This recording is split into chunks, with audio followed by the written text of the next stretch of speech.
Most disc herniations can be treated with conservative measures, with surgery being a very rare option in most cases.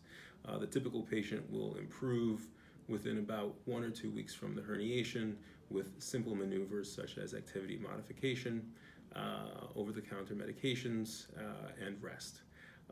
Patients who continue to have significant pain in situations where these first steps have not been effective will oftentimes improve with physical therapy. Typically, physical therapy is 2 to 3 sessions a week for up to 8 weeks. That can be shortened if the patient has significant pain with therapy, but the majority of patients actually get better and don't require any intervention beyond that.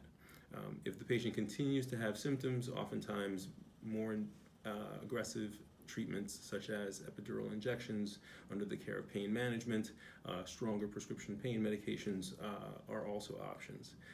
In the rare situation where patients have either concerning findings such as weakness or progressive pain that limits them from being able to participate in normal activities, or persistent pain that does not respond in these cases, then surgical procedures are appropriate at that point.